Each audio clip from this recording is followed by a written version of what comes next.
কোরবানির ইতিহাস আমরা কম বেশি সকলে জানি। এটা বিশাল এক স্যাক্রিফাইসের ইতিহাস। আমরা জানি ইব্রাহিম আলাইহিস সালাম ৮০ বছর বয়স পার হয়ে গেলেন, কোন কোন ঐতিহাসিক বললেন ৮৬। নিঃসন্তান ছিলেন। আল্লাহ তাআলার কাছে উনি দোয়া করছিলেন, রাব্বি হাবলি মিনাস সালিহিন, আল্লাহ আমাকে একটি নেক সন্তান তুমি দাও। আল্লাহ তাআলা দোয়া কবুল করলেন।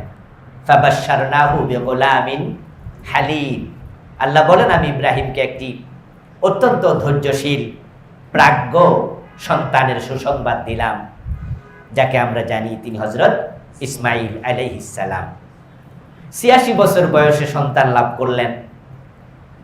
তারপরে সন্তান নিয়ে উনি থাকবেন একটু আনন্দে, এটাই স্বাভাবিক, আদর করবেন, ভালোবাসবেন। কিন্তু আল্লাহ তাআলা ইব্রাহিম নবীর পরীক্ষা নেওয়া শুরু করলেন। তিনি জিবরিলের মাধ্যমে খবর দিলেন, এই সন্তানকে এবং তার মাকে রেখে আসতে বলো একবারে আরবে। ইব্রাহিম আলাইহিস সালাম এ কথা শুনে ওনার স্ত্রী এবং সন্তানকে প্রস্তুত করলেন। জিবরিলকে পাঠানো হবে, কোন জায়গায় রাখতে হবে এটা আল্লাহ বলবেন, আগাম বলেও দেননি কোন জায়গায়। ইব্রাহিম আলাইহিস সালাম জিবরিলের দেখানো পথে স্ত্রী হাজার এবং সন্তান ইব্রাহিম ইসমাইল তাদের দুজনকে সাথে নিয়ে চলে গেলেন একবারে মক্কায়। আজকের মতো সেখানে বাড়ি ঘর বিল্ডিং কিছুই ছিল না, ছিল একটা ধুধু মরুভূমি। এবং যে উপত্যকা আজকের কাবা, সে উপত্যকার নাম ছিল ফারান।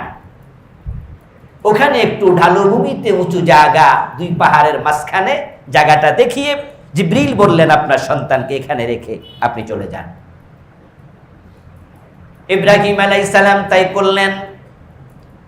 মা এবং সন্তান দুজনকে রেখে তারপরে তিনি রওনা দিলেন। উনার চলে যাওয়ার গতি দেখে হাজার আলাইহিস সালাম তিনি বুঝে ফেললেন ইব্রাহিম মনে হয় চলে যাচ্ছে। পিছন দিয়ে ডাকলেন। ইব্রাহিম আলাইহিস সালাম তাকালেন না, জবাব দেয়া দূরের কথা। একটু যাওয়ার পর হযরত হাজার আলাইহিস সালাম আবার বললেন, ইব্রাহিম তুমি চলে যাচ্ছ নাকি? ইব্রাহিম আলাইহিস সালাম জবাব দেন নাই, পিছনেও তাকান নাই। মনে মনে ভাবছেন, যদি তাকাই সন্তানের চেহারা, স্ত্রীর চেহারা চোখে আসার পরে আবার ফিরে যেতে পারি, আল্লাহর বিধান পালনে দেরি হয়ে যেতে পারে। তাই না তাকিয়ে তিনি আরো সামনে গেলেন। হযরত হাজার আলাইহিস সালাম আবার বললেন, ইব্রাহিম শুধু বলে যাও আমাদেরকে রেখে তুমি চলে যাচ্ছ নাকি সিরিয়ায়? ইব্রাহিম আলাইহিস সালাম পিছনে না ফিরে সম্মুখ পানে আগাচ্ছেন। শুধু জবাব দিয়ে বললেন, হাজারা শোনো, আমি চলে যাচ্ছি। হাজার আলাইহিস সালাম বললেন, নিশ্চিন্তে চলে যাও, বুঝতে পেরেছি এটা আল্লাহর আদেশ। যদি আল্লাহ রেখে যেতে বলে এখানে, আমাদের যত্ন নেওয়ার দায়িত্ব নিশ্চয়ই তিনি নেবেন। তুমি নিশ্চিন্তে চলে যাও। ইব্রাহিম আলাইহিস সালাম সন্তান, ছোট্ট মানুষ, কয়েকদিন বয়স মাত্র, গাছপালা নাই, ছায়া নেবেন, ঘর বাড়ি নাই, আশ্রয় নেবেন, পানি নাই, পান করবেন, খাবার নাই, খেয়ে বাঁচবেন, মশকে সামান্য পানি, কয়টা খেজুর আর রুটি রেখে তিনি চলে যাচ্ছেন। এই হচ্ছে আল্লাহর পথে চলা মানুষের ঈমানের শক্তি। আল্লাহ তাআলা যা বলেন কোনো প্রশ্ন চলে না। আল্লাহর কথাকে নির্দ্বিধা বিনা প্রশ্নে আনুগত্যের শির নত করে মেনে নেয়ার নাম ইসলাম। ইব্রাহিম আলাইহিস সালাম আরো অনেক দূরে গেলেন, গিয়ে এবার ভাবলেন, হ্যাঁ এবার আর দেখা যাবে না সন্তান এবং স্ত্রীর মুখ। তিনি এবার কাবার দিকে ফিরে দাঁড়ালেন। কোন পাহাড়ের চূড়ায় উঠে তিনি সেখান থেকে এবার দোয়া করলেন, রব্বানা ইন্নী আসকানতু মিন যুররিয়াতি বিওয়াদিন গায়রি যী যারইন ইনদা বাইতিকাল মুহাররাম। ও আমার রব, তোমার অর্ডার পালন করার জন্য আমি আমার বংশধর, একমাত্র সন্তান আমার স্ত্রী, তাদেরকে তোমার পবিত্র ঘরের পাশে আমি রেখে দিলাম। লিয়াকিমুস সালাহ রাব্বানা লিয়াকিমুস সালাহ, ও আমার রব, তোমার ঘর যেহেতু এখানে আছে, আমি আশা করছি তার পরবর্তী প্রজন্ম তোমার এই ঘরে নামাজ কায়েম করবে। আল্লাহ তাআলার কাছে তিনি আরো কিছু দোয়া করলেন, ওয়ারযুকহুম, তাদেরকে তুমি রিজিক দিও, ওয়াজআল আফইদাতাম মিনান নাস তাহবি ইলাইহি, এবং তোমার ঘরের দিকে পৃথিবীর সব মানুষের অন্তর তুমি ঝুঁকাইয়া দিও। ওয়ারযুকহুম মিনাস সামারাত, তোমার ঘর জিয়ারত করতে আল্লাহর বান্দারা আসবে, তাদেরকে ফল ফলাদি থেকে তুমি রিজিকের ব্যবস্থা করে দিও। ইব্রাহিমের প্রত্যেকটি দোয়া এমন ভাবে কবুল হয়েছে, যার বাস্তব সাক্ষী আজকে আমরা। তামাম দুনিয়ার মানুষ সে ঘরের দিকে এতটাই পাগল, ওখানে যাওয়ার জন্য মানুষ উদ্গ্রীব। আমরা পৃথিবীর একই জায়গায় বারবার যেতে মজা পাই না। আপনি বলেন পৃথিবীর সবচেয়ে সুন্দর দেশ কাশ্মীর, সেখানে আপনারা যারা একবার ঘুরতে গেলেন, দ্বিতীয়বার কিন্তু আর খুব একটা আগ্রহ ফিল করবেন না, দেখে আসছি। যদি আবার দ্বিতীয়বার যান, গেলেন, তৃতীয়বার বললে বলবেন যে না, যাবো না। কিন্তু কাবার অঙ্গন, সুবহানাল্লাহি ওয়া বিহামদি, সেখানে যদি কেউ 10 বার, 20 বার, 50 বারও যায়, সুযোগ পাইলে সে 51 বার যাবে। ইব্রাহিম বলেছে, আল্লাহ, তাদের অন্তর তোমার ঘরের দিকে তুমি ঝুঁকাইয়া দাও। এবং আপনারা যারা উমরা গিয়েছেন, হজে গিয়েছেন, আমি জানি না সকলের মনোভাব একরকম কিনা, ভিন্ন হতে পারে। আল্লাহর ঘরের দিকে যদি অপলক নেত্রে আপনি তাকিয়ে থাকেন, চোখের ফলক নাও ফেলেন, ঘন্টার পর ঘন্টা তাকায়া থাকতে পারবেন, চোখ হয়রান হবে না। কি মধু আল্লাহ ঢেলে দিয়েছেন, ইব্রাহিমের দোয়ার বরকত আল্লাহ ভালো জানেন। আর রিজিক, এত মানুষ একসাথে সেখানে, হজের সময় তো 25 লাখ 30 লাখ লোক হজ করার জন্য যায়, সেখানে খাবার দাবারের কোনো অভাব আজ পর্যন্ত কেউ অনুভব করেনি। আল্লাহ তাআলা রিজিকের প্রাচুর্যতা সেখানে দিলেন, সবকিছু আলহামদুলিল্লাহ। যাই হোক, তারপরে ইব্রাহিম আলাইহিস সালাম চলে আসলেন সিরিয়াতে ফিরে, সন্তান বড় হলো, মাঝে মাঝে তিনি যেতেন মক্কায় তাদেরকে দেখতে। ফালাম্মা বালাগা মাহুস সাইয়া, আল্লাহ তাআলা বলছেন, অতঃপর সন্তান বাবার সাথে এখন দৌড়াদৌড়ি করতে পারে, সে বয়সে সন্তান উপনীত হয়েছে।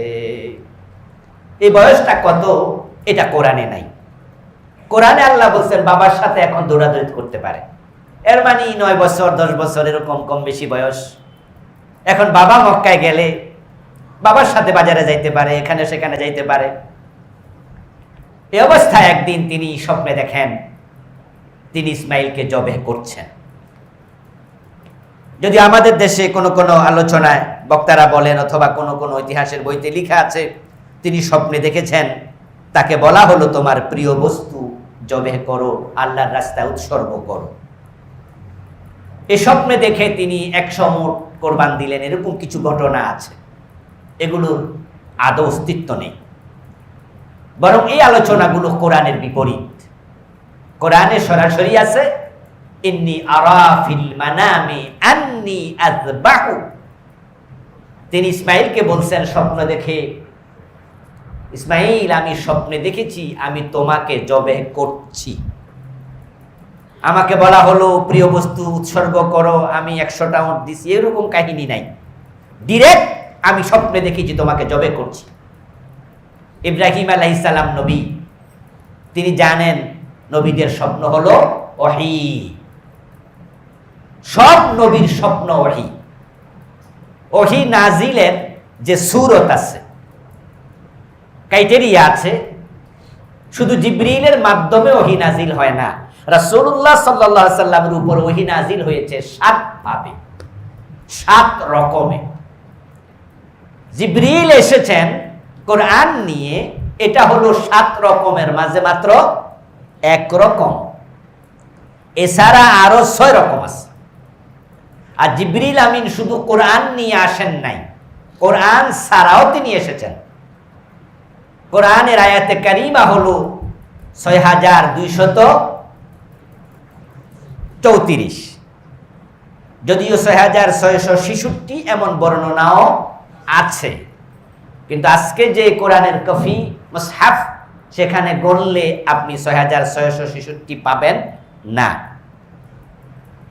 এখানে কনফিউশনের কোনো কারণ নাই যে আয়াত তাহলে কি কমে গেল, হুজুররা কিছু বাদ দিয়া দিল, না। এটা হলো কেউ বলেছেন সূরা ফাতিহাতে আয়াত সংখ্যা ৬, কেউ বলেছেন আয়াত সংখ্যা ৭। এতে শব্দ কমেও নাই, বাড়েও নাই। কোথাও সাবস্টিশনকে মূল স্টেশন ধরেছে, কোথাও মূল স্টেশনকে সাবস্টিশন ধরেছে। কোরআন পড়তে গেলে আপনি দেখবেন লেখা আছে ফাঁকে ফাঁকে তোয়া, লাম, কাফ, জিম, জা, ওগুলো তো আমরা থামি না, থামলেও কোনো অসুবিধা নাই। কোথাও লেখা আছে মিম, আয়াতের মাঝখানে দেখবেন লেখা আছে মিম, এটাকে বলে ওয়াকফে লাজেম, মানে থামতেই হবে। তো এরকম বিভক্তির মাঝে কোনো কোনো জায়গাকে কেউ সাবস্টিশন, এটাকে মূল স্টেশন ধরেছেন, আয়াত বেড়ে গেছে, কেউ সাবস্টিশন ধরেছেন, আয়াত কমে গেছে। তো কোরআন মাজিদের আয়াত সংখ্যা ৬০০০-এর বেশি। জিবরিল আমিন যদি প্রতি আয়াত নিয়ে একবার আসে, তাহলে প্রিয় নবীর কাছে আসা লাগবে ৬০০০ বার। অথচ আল্লাহর হাবিবের কাছে জিবরিল আমিন এসেছেন কত হাজার বার জানেননি আপনারা? আল্লাহর হাবিবের কাছে জিবরিল আমিন এসেছেন, তথ্যটা আমি ভুলে গেলাম, সেটা আপনাদের কারোই জানা নেই। ২৪,০০০ বার, ২৪,০০০ বার। তাহলে কোরআন ৬০০০ যদি হয়, ৬০০০ বাদ দিলে আরো ১৮,০০০, তাহলে ওই ১৮,০০০ বার কি নিয়ে এসেছেন? এটা ওহী। কোরআন একমাত্র ওহী নয়। মাঝে মাঝে কাফেররা প্রশ্ন করতেন রাসূলকে, রাসূল জবাব দিতে পারতেন না। জিবরিল আমিন আল্লাহর পক্ষ থেকে এসে এটা জানাইয়া যেতেন। এটা কি ওহী নয়?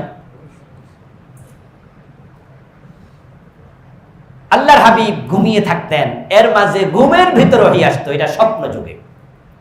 আর ওহীটা শুরু হলো স্বপ্ন যুগে। মা আয়েশা বলছেন আউয়ালু মা বুদিয়া বিহি রাসূলুল্লাহ সাল্লাল্লাহু আলাইহি ওয়াসাল্লাম মিনাল ওয়াহী আর রুইয়া সালেহা। প্রিয় নবীর কাছে ওহী নাজিল শুরু হয়েছে স্বপ্ন দিয়ে। প্রথম ৬ মাস লাগাতার স্বপ্নই দেখেছেন। এই জন্য সাধারণ মানুষের স্বপ্ন আর নবীদের স্বপ্ন এক না। ইসমাঈল আলাইহিস সালাম তিনিও বুঝেছেন উনার বাবা যে স্বপ্ন দেখেছেন এটা সাধারণ কোনো স্বপ্ন নয়। আর ইব্রাহিম নবীও বুঝেছেন আমার এই স্বপ্ন সাধারণ স্বপ্ন না, এটা আল্লাহর অর্ডার। আচ্ছা, জিবরিলকে পাঠিয়েও তো আল্লাহ বলতে পারতেন ইব্রাহিম তোমার ছেলে ইসমাইলকে জবে করো, কিন্তু আল্লাহ তাআলা এভাবে না বলে স্বপ্নের মাধ্যমে কেন বললেন? এটার হিকমা হলো স্বপ্ন ওহী, কিন্তু ডিরেক্ট আদেশ সূচক নয়, বর্ণনা সূচক। আমি জবে করছি তোমাকে, এমন একটি স্বপ্ন আমি দেখেছি। আল্লাহ হালকাভাবে বর্ণনামূলক স্বপ্ন দেখে বুঝালেন, দেখি আমার ইব্রাহিম এখানে কোনো ফাঁক ফোকর তালাশ করে কিনা। নবীদের স্বপ্ন ওহী, এটা ইব্রাহিমের কাছে ক্লিয়ার, এটা আল্লাহর অর্ডার। কিন্তু জিবরিল পাঠাইয়া অর্ডার দেয়া আর স্বপ্নে বর্ণনামূলক ভাবে দেখা, দুটার মাঝে স্ট্রেংথ সমান নয়, একটু ডিফার করে। ইব্রাহিম স্বপ্নের মাঝে কোনো ফাঁক ফোকর খোঁজে কিনা, আল্লাহ তাআলা দেখলেন ইব্রাহিম কোনো ফাঁক ফোকর খোঁজেন নাই। এই জন্য তো কোরআন মাজিদে বলছে ইব্রাহিমকে তার রব অনেক বিষয়ে পরীক্ষা নিয়েছেন।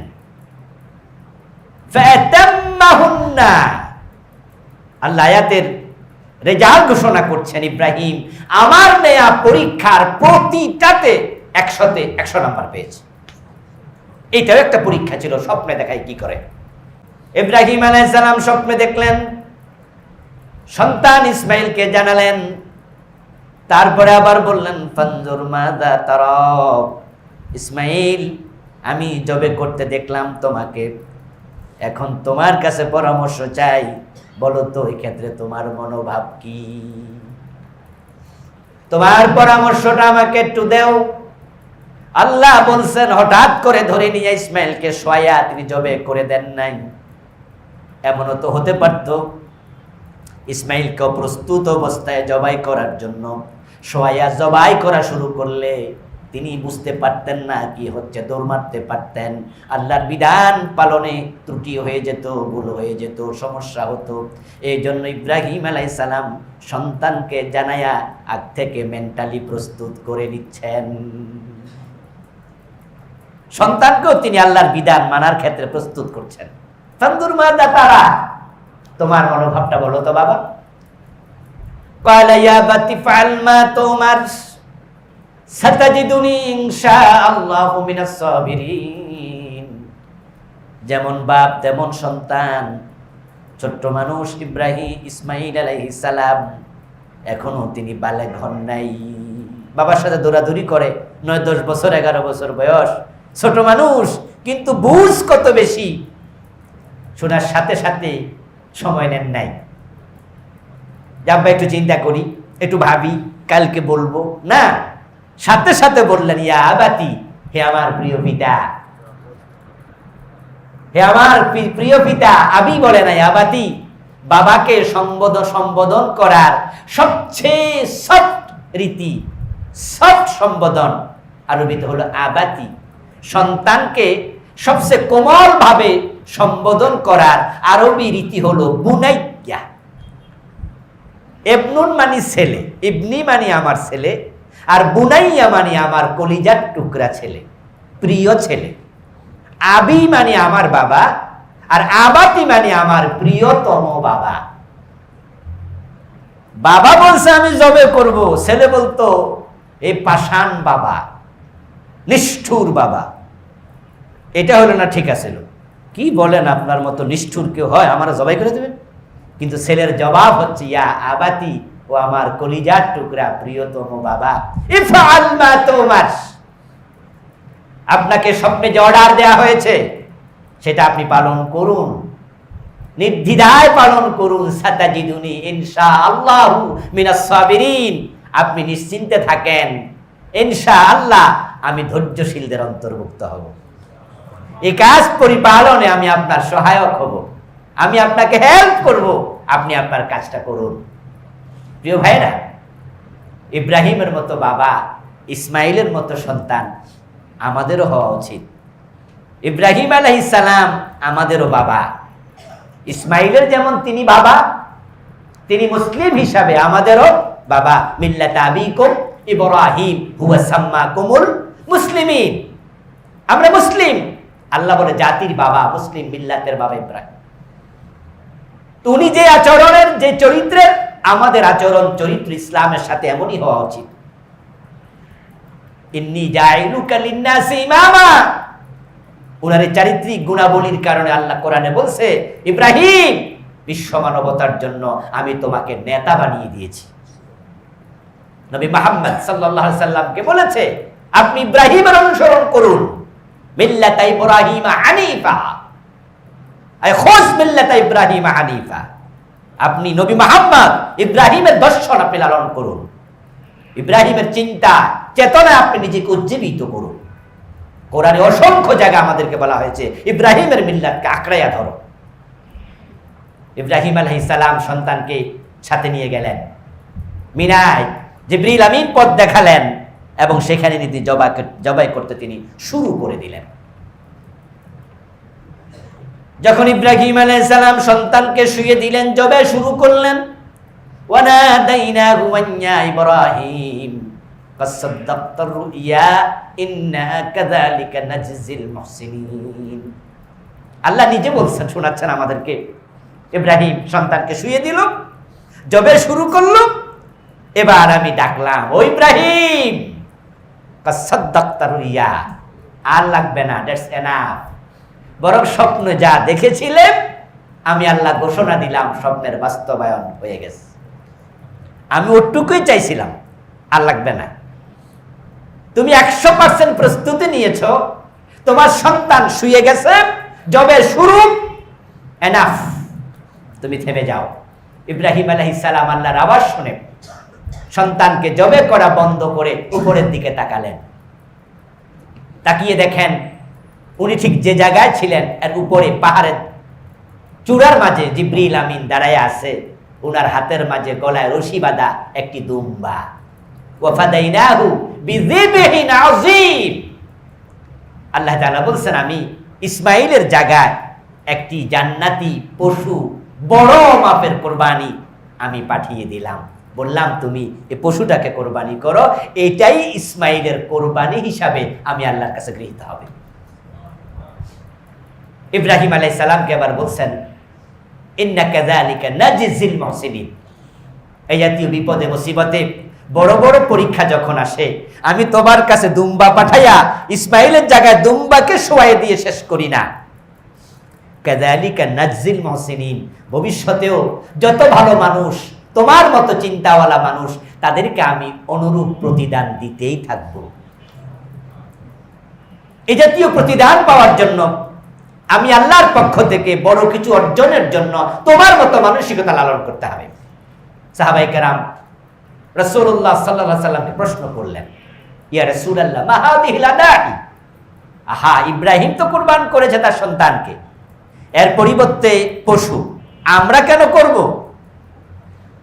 রাসূল জবাব দেন, সুন্নাতু আবিকুম ইব্রাহিম। বছরে একবার তোমাদের বাবা ইব্রাহিমের সুন্নাহকে তোমরা জাগরুক রাখার জন্য কাজ করো। কিলা মা লানা ফিহা ইয়া রাসূলুল্লাহ, হুজুর আমরা যে কাজ করব লাভ কি? কালা বিকুল্লি শাওরাতিন হাসানা। প্রিয় নবী জবাব দেন, এই পশুর প্রতিটা পশমের পরিবর্তে আল্লাহ তোমার আমলনামায় নেক লিখে দেবেন। ওয়া কাযালিকা নাজিল মুহসিনিন, যারা মুহসিন হবে, ভালো মানুষ হবে, আমি তার প্রতিদান তাদেরকে দেব। আয়েশা সিদ্দিকা রাদিয়াল্লাহু তাআলা, হযরত ফাতেমা যাহরা রাদিয়াল্লাহু তাআলা আনহা, উনাকে লক্ষ্য করে প্রিয় নবী বলছেন, ফাতেমা কুমি ইলাইহা, মানে কুমি ইলা উদহিয়াতিক। যখন তুমি পশু জবে করবে তখন পশুর পাশে গিয়ে তুমি দাঁড়াবে। পারলে তুমি নিজ হাতে জবে করো, রাসূল নিজ হাতে জবে করতেন। ফাতেমাকে বললেন তুমি এসে পাশে দাঁড়াও। হযরত ফাতেমা দাঁড়ালেন। ওয়া শাদিহা, এবং জবে করবে প্রাণী সামনে গিয়ে দেখো, বিকুল্লি কাতরাতিন মিনাদ দাম আন তাগফিরা লাকা মা সালাফা মিন যুনুবিক। এবং তুমি যখন পাশে দাঁড়িয়ে দেখবে পশু জবে হলো, রক্ত পড়তে থাকবে, আল্লাহ তাআলা প্রতি ফোঁটা রক্তের বিনিময়ে তোমার আমলনামার গুনাহগুলো মাফ করতে শুরু করে দেবেন। ওয়া কাযালিকা নাজিল মুহসিনিন। আমি ইব্রাহিমকে শ্রেষ্ঠত্ব দিয়েছি, জাতির ইমাম বানিয়েছি। ইব্রাহিমকে আমি কিয়ামতের দিন সবার আগে জান্নাতের পোশাক পরিধান করিয়ে দেব। ঠিক ইব্রাহিমের সুন্নাহ ফলো করতে থাকবে, তাহলে তোমার পশু প্রতি ফোঁটা রক্ত, প্রতিটি পশম তোমার আমলনামায় অগণিত নেকির কারণ হবে, গুনাহ মোচনের কারণ হবে। এখানে শেষ নয়। ওয়াকাল নবী সাল্লাল্লাহু আলাইহি ওয়াসাল্লাম, ইন্নাহা লা তা'তি ইয়াওমাল কিয়ামাতি বিকুরুনিহা ওয়া আশআরিহা ওয়া আযলাফিহা। প্রিয় নবী বলছেন যে প্রাণী তুমি জবে করলে, চেতনা ইব্রাহিমী, চেতনা গোশত খাওয়া নয়, চেতনা প্রতিযোগিতা নয়, চেতনা ট্র্যাডিশন নয়, চেতনা লোক দেখানো নয়। চেতনাটা মাথায় রাখতে হবে, যেটা হারিয়ে গেছে আজকে। চেতনা ও কাযালিকা নাজিল মুহসিনিনের সাথে লাগাতে হবে। প্রিয় নবী বলছেন, ফাইন্নাহা তা'তি ইয়াওমাল কিয়ামা। যদি চেতনা ইব্রাহিমের সাথে মিলে, এ পশু জবে করলে তুমি খেলে, তোমার পশুর গোশত রক্ত আল্লাহ পর্যন্ত যাবে না, চেতনাটা যাবে। লা ইয়ানালাল্লাহু লুহুমুহা ওয়ালা দিমাউহা ওয়ালাকিন ইয়ানালুহু তাকওয়া মিনকুম। কোরআনের আয়াত। আল্লাহ বলে তোমার পশুর গোশত আমার কাছে আসবে না, আমার দরকারও নাই। তোমার পশুর রক্ত আমার কাছে আসবে না, আমার দরকারও নাই। বরং তোমার অন্তরে কি আছে, কোন চিন্তা থেকে তুমি পশু জবে করছো, আমি আল্লাহর কাছে সেটা আসবে। আর সেই চেতনা যদি মিলে যায়, প্রিয় নবী বলেন, তোমার পশুর গোশত, তার শিং, তার পশম, তার চামড়া, ও আযলাফিহা, তার পায়ের যে খুর আছে, খুর, সবটা কিয়ামতের দিন আল্লাহ তাআলা তোমার মিজানে, তোমার আমলনামার পাল্লায় তুলে দেবেন। বিশাল প্রাপ্তি। ওয়া ইন্নাদ দাম লা ইয়াকাউ মিনাল্লাহি বিমাকানিন কাবলা ইয়াকা বিল আরদি ফাতিবু বিহা নাফসা। প্রিয় নবী সাল্লাল্লাহু আলাইহি ওয়াসাল্লাম বলছেন, তোমার পশুর রক্ত মাটিতে পড়ার আগে যদি চেতনা ইব্রাহিমী হয়, ইখলাসের সাথে জবে করা হয়, সেটা আল্লাহর কাছে তার একটা জায়গা সে গ্রহণ করে নেয়। রাসূলুল্লাহ সাল্লাল্লাহু আলাইহি ওয়াসাল্লাম বলেছেন, মা আমিলা ইবনু আদম মিন আমালি ইয়াউমিন নাহার আহাব্বা ইলাল্লাহ মিন হিরাকিদ দাম। এবং কুরবানির দিন মানুষ যত নেক আমল করে, আল্লাহর কাছে সবচেয়ে প্রিয় আমল হলো যখন সে তার পশুটা জবে করে রক্ত মাটিতে ঝরাইয়া দেবে। আল্লাহ তাআলার কাছে এই কুরবানি খুবই ফজিলতপূর্ণ একটি ইবাদত। এই কুরবানি যেই দশকে আমরা করব, ওই দশকের সাথে সম্পৃক্ত আমল শুধু কুরবানি নয়, হারিয়ে যাওয়া কিছু আমল আমরা ফিরিয়ে আনতে চাই।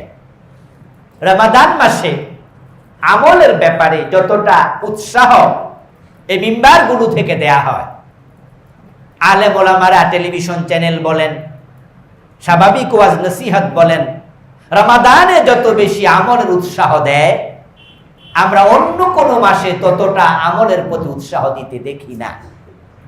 অথচ কালান নবী সাল্লাল্লাহু আলাইহি ওয়াসাল্লাম, মা মিন আইয়াম আল আমালুস সালিহ আহাব্বু ইলাল্লাহ মিন হাদিহিল আশর, ইয়ানি আল আশরাল আউয়াল মিন জিলহজ্জ। প্রিয় নবী বলছেন, জিলহজ মাসের প্রথম 10 দিনের আমল আল্লাহর কাছে যতটা প্রিয়, এমন প্রিয় দশক আল্লাহর কাছে আর নাই। এই হাদিসের ওয়াজ হারিয়ে গেল, হারিয়ে যাওয়া সুন্নাহ। আল্লাহর হাবিব বলতেছেন যে আল্লাহর কাছে এত প্রিয় দশক, এত আমল প্রিয় আর নাই। কিলা ইয়া রাসূলুল্লাহ ওয়ালাল জিহাদ ফি সাবিলিল্লাহ। হুজুর, আল্লাহর রাস্তায় জিহাদ করা এটা তো অনেক সওয়াবের কাজ, আমরা জানি। আল্লাহর রাস্তায় জিহাদটাও কি এতটা প্রিয় নয়? কালা ওয়ালাল জিহাদু ফি সাবিলিল্লাহ। প্রিয় নবী বললেন, আল্লাহর রাস্তায় জিহাদটাও এতটা প্রিয় নয়। এই দশকের নেক আমল আল্লাহর কাছে জিহাদের চেয়েও প্রিয়। প্রিয় নবীজি বলছেন, ইয়াদিলু সিয়ামু কুল্লু ইয়াউমিন মিনহা বিসিয়ামিস সানাহ। যদি এই দশকের প্রথম 9 দিন, 1 থেকে 9, কেউ রোজা রাখে, প্রতিটা রোজার পরিবর্তে আল্লাহ 1 বছরের রোজার সওয়াব লিখে দেবেন। ওয়া কিয়ামু কুল্লু লাইলাতিন মিনহা বিকিয়ামি লাইলাতিল কদর। এই দশকের রাতের বেলায় যদি কেউ জেগে জেগে ইবাদত করে, কদরের রাতে ইবাদত করলে যে পরিমাণ সওয়াব আল্লাহ দেন, প্রতি রাতে আল্লাহ তাই দেবেন। তিরমিজি হাদিস নাম্বার 758, ইবনু মাজাহ হাদিস নাম্বার 1728। হাদিস গ্রহণযোগ্য। আল্লাহ তাআলা কোরআন মাজিদে রাতের কসম করছেন, ওয়াল ফাজরি ওয়া লায়ালিন আশরি। এই আয়াতের ব্যাখ্যা আল্লামা কুরতুবী বলেন, লায়ালু আশরি মিন জিলহজ্জা। এই দশক বলতে জিলহজের প্রথম দশক বোঝানো হয়েছে। এই দশক এতটা প্রিয় কেন আল্লাহর কাছে? অনেকগুলো কারণ। তার মাঝে অন্যতম একটা কারণ, 9 জিলহজ আরাফার মাঠে মানুষ যখন হাজির থাকে, ওই আরাফার দিনের ফজিলত আমরা সবাই কম বেশি জানি। এই দিবসে আল্লাহ যত লোককে ক্ষমা করে, পুরা বছরে আর কোন দিনে এত ক্ষমা করে না। ওই দিনটা এই দশকের ভিতরে। এই দশক আল্লাহর কাছে কেন প্রিয়? কারণ আল্লাহ মানুষকে ক্ষমা করে সবচেয়ে খুশি হন। একজন পাপী লোককে ক্ষমা করে আল্লাহ যত খুশি হন, এতটা খুশি আল্লাহ অন্য কোনো কারণে হন না। আর আরাফার দিন ক্ষমা করেন এত মানুষকে, এই পরিমাণ ক্ষমা অন্য কোনো দিনে করেন না। তাই এই দশকে আমাদের বিশেষ কিছু ইবাদতের প্রতি মনোযোগী হওয়া দরকার। ইনশাআল্লাহ আমরা আগামীকাল থেকেই এই দশকে প্রবেশ করতে যাচ্ছি। কালান নবী সাল্লাল্লাহু আলাইহি ওয়াসাল্লাম মান রাআ হিলালা জিল হজ্জা ওয়া আরাদা আন ইউদহিয়া ফালা ইয়াখুয মিন শা'রিহি ওয়ালা মিন আসফারিহি। প্রিয় নবী সাল্লাল্লাহু আলাইহি সাল্লাম বলছেন, যে ব্যক্তি জিলহজ মাসের চাঁদ দেখবে এবং সে কুরবানি করবে এমন এরাদা লালন করে, তাহলে চাঁদ ওঠার পর থেকে কুরবানির পশু জবে করা পর্যন্ত সে তার চুল কাটবে না এবং নখ আর কাটবে না। তাহলে এই আমলটা আমরা আজকে সেরে নেব। চাঁদ ওঠার আগে আপনারা যারা কুরবানি করবেন তারা চুল এবং নখ আজকে কেটে নেবেন, যাদের কাটা দরকার। আর কুরবানির পশু জবে করা পর্যন্ত 10 দিন আর চুল নখ কাটা যাবে না। وقال النبي صلى الله عليه وسلم فأكثروا فيهن التهليل والتكبير والتحميد। এই দশকে 3টি কাজ তোমরা বেশি করবে। একটা হলো চাঁদ ওঠার পর থেকে বেশি বেশি তাকবীর দেবে। এই সুন্নাহটা হারিয়ে গেল। আমরা শুধুমাত্র আইয়ামে তাশরীকে 9 তারিখ ফজরের পর থেকে 13 তারিখ আসর পর্যন্ত ফরজ নামাজের পরে তাকবীর দিতে হয়, এই ইবাদতটা সবাই জানি। কিন্তু চাঁদ ওঠার পর থেকে প্রথম দশকে বেশি বেশি তাকবীর দিতে রাসূল বলেছেন, ওই হাদিসটা এদেশে মরে গেছে, হারিয়ে গেছে। অথচ প্রিয় নবী বলেছেন ফাকসিরু ফীহিন্নাত তাকবীর ওয়াত তাহলিল ওয়াত তাহমিদ। ইবনে উমর, আবু হুরায়রা, দুজন বিখ্যাত সাহাবী রাদিয়াল্লাহু তাআলা আনহুমা প্রিয় নবী থেকে হাদিস শোনার পরে হাদিসে আসছে উনারা এত বেশি তাকবীর দিতেন, যখন দুজন বাজারে যেতেন উনাদের তাকবীর শোনার কারণে বাজারের দোকানদার খরিদ্দার তারাও একসাথে তাকবীর দেওয়া শুরু করত। এই দশকে বেশি বেশি তাকবীর দেয়া। আল্লাহু আকবার, আল্লাহু আকবার, লা ইলাহা ইল্লাল্লাহু, আল্লাহু আকবার, আল্লাহু আকবার, ওয়ালিল্লাহিল হামদ। এই বেশি বেশি তাকবীর দেয়া। প্রিয় নবী সাল্লাল্লাহু আলাইহি ওয়াসাল্লাম বলেছেন, এই দশকে তাহমিদ বেশি বেশি পড়ো। তাহমিদ মানে হলো আলহামদুলিল্লাহ, আলহামদুলিল্লাহ, আলহামদুলিল্লাহ। তাহলিল বেশি বেশি পড়ো। তাহলিল মানে হলো লা ইলাহা ইল্লাল্লাহ। তাহলে চাঁদ ওঠার পর থেকে এই কালেমা খুব বেশি পড়বেন, হাম বেশি পড়বেন, তাকবীর বেশি বেশি দেবেন। রাসূলুল্লাহ সাল্লাল্লাহু আলাইহি ওয়াসাল্লাম বলেছেন, এবং তোমরা এই দশকে আরেকটি গুরুত্বপূর্ণ আমল করবে, সেটা হচ্ছে সিয়ামু ইয়াউমি আরাফা। আহতাসিবু আলাল্লাহ আন ইউকাফিরা আস-সানাতা আল্লাতী ক্বাবলা ওয়াস-সানাতা আল্লাতী বা'দা। তোমরা আরাফার দিবসে রোজা রাখবে।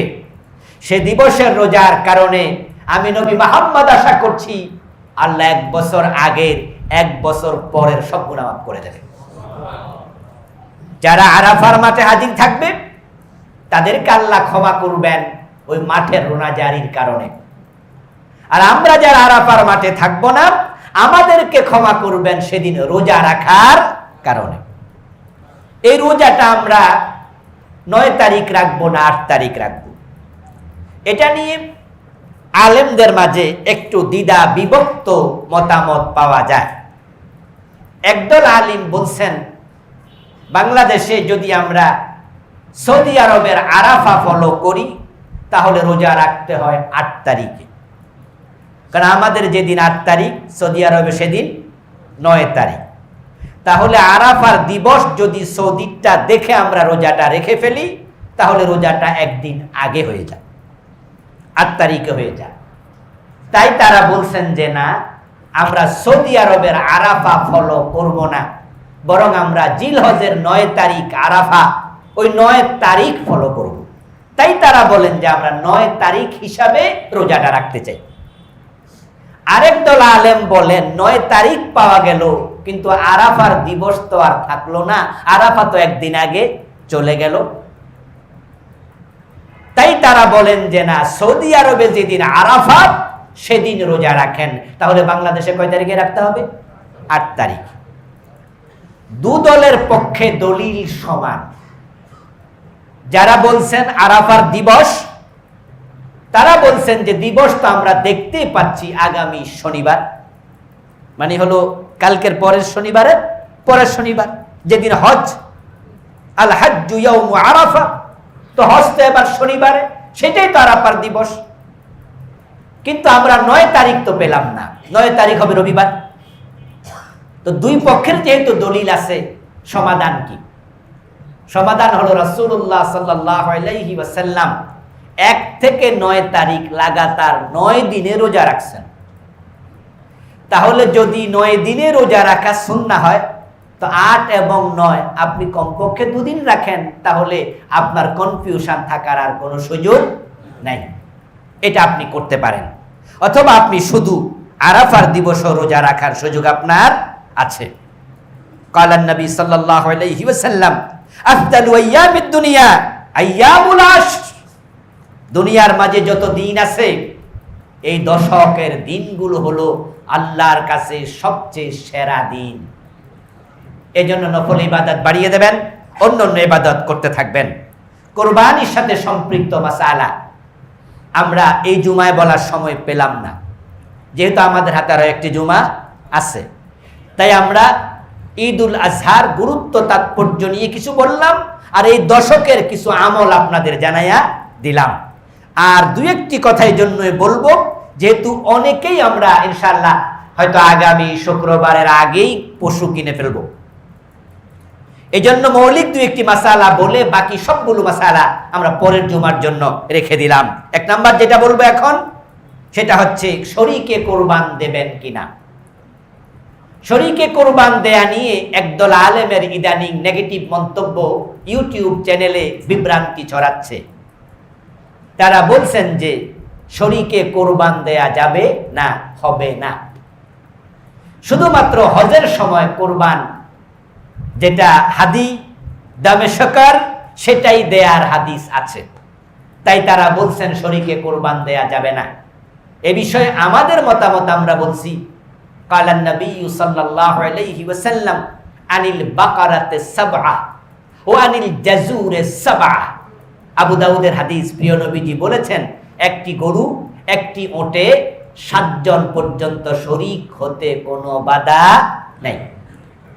সুতরাং যারা বলছেন যে যাবে না, তাদের কথাটা না মানলেও অসুবিধা নেই, যেহেতু শরীকে কোরবান দেওয়ার হাদিস মওজুদ আছে। তবে শরীকে কোরবান দেওয়ার ব্যাপারে আমরা নিরুৎসাহিত করতে চাই, কারণ আল্লাহর বক্তব্য কুনু মা'আস সাদিকিন, যখন তোমরা কারো সঙ্গী হবে অবশ্যই তুমি ভালো মানুষের সঙ্গী হও। এখন শরীক যাদের হলেন তারা সবাই কি নামাজি? সবাই ইনকাম কি হালাল?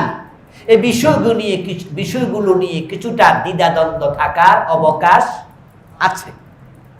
এবং যে 5 জন 7 জন কোরবান দিলেন, সবাই কি শুধু আল্লাহর জন্যই দিল? নিয়াতে কোনো সমস্যা আছে কি না? আপনি তো কলব পর্যন্ত পৌঁছার ক্ষমতা আপনার নাই, তাই একা যদি দেন তাহলে এই জাতীয় প্রশ্নের অবতারণার কোনো সুযোগ আর নাই। যদি শরীক যে হলো তার ইনকাম হারাম হয়, আপনার কোরবান কি বাতিল হবে? এই প্রশ্নের জবাব নিশ্চিতভাবে বলা যাবে না, বাতিল হবে। আবার নিশ্চিতভাবে এটাও বলা যাবে না, বাতিল হবে না। কারণ আল্লাহ বলেছেন ওয়ালা তাজিরু ওয়াজিরাতুন বিজরা উখরা। বাংলা অর্থ হলো একজনের পাপের ভার আরেকজন বহন করবে না। তো আপনার সমস্যা আমারটা বাতিল হবে কেন? এই আয়াত বলে হবে না। কিন্তু আবার অন্য জায়গায় যে রাসূল বলছেন, আল্লাহ বলেছেন ভালোদের সঙ্গী হও, তখন প্রশ্ন তৈরি হয়, প্রাণী তো একটা, গরু একটা, শরীক হলেন এমন লোকের যে সুদের টাকা দিছে, তো সুদের টাকার কোরবানি যে বাতিল তা নিয়ে তো কারো কোনো প্রশ্ন নাই, বাতিল বাতিল বাতিল। তো তারটা বাতিল হলে প্রাণী কয়টা? একটা, তো আমনেরটা কই? তো এই ডাওয়াল টামের বাতিল। এই জন্য একটু জটিলতা থেকে যায়। তাই আমরা আপনাদেরকে বলতে চাই, যাদের সামর্থ্য আছে তারা একা কোরবানি করুন। কোরবানিতে গরু, ওট আল্লাহ ওয়াজিব করে নাই, আপনার জন্য ছাগল কোরবানি করার অনুমতিও তো আছে। তো সামর্থ্য কম, ছাগল দেন, সামর্থ্য আছে একা গরু দেন। বয়সটা খেয়াল করবেন, ওট হলে 5 বছর, গরু হলে কমপক্ষে 2 বছর, ছাগল হলে 1 বছর, আর দুম্বা যদি হয় দেখতে মোটা তাজা 6 মাস, সেটাও চলবে, অসুবিধা নাই। কেনার সময় অবশ্যই খেয়াল করবেন প্রাণীটা যেন দোষ মুক্ত হয়। ল্যাংড়া জবে দেবেন না, অন্ধ জবে দেবেন না, কান কাটা জবে দেবেন না, গোড়া থেকে শিং উপড়ানো জবে দেবেন না। এই দোষগুলো খুঁজে দেখবেন। অনেকে অনলাইনে অর্ডার দিয়ে গরু কিনে ফেলেন। তো অনলাইনে অর্ডার দিলেন, দেখলেনই না দোষ আছে কিনা, কেমনে কি হলো? ইদানিং কালে পশুকে কৃত্রিম ভাবে বড় করার কারণে 2 বছর হয় না এমন গরু অনেক তাজা হয়ে যায়। এই জন্য হাদিসে আছে মুসিন্না, 2 বছর লাগবেই গরু কমপক্ষে। তা আপনি দাঁত চেক না করলে 2 বছর হলো কিনা বুঝবেন কেমনে? অনলাইনে অর্ডার দিচ্ছেন, দাঁতে তো দেখেন নাই। এই জন্য কোরবানি যেহেতু একটি গুরুত্বপূর্ণ ইবাদত, ইবাদতের ক্ষেত্রে আমাদের সতর্ক হওয়া দরকার। আল্লাহ তাআলা অত্যন্ত ইখলাসের সাথে, সতর্কতার সাথে কোরবানি করার তৌফিক দান করুন, আমিন। আসসালামু আলাইকুম ওয়া রাহমাতুল্লাহ। যারা সুন্নাহ পড়েননি মেহেরবানি করে সুন্নাহ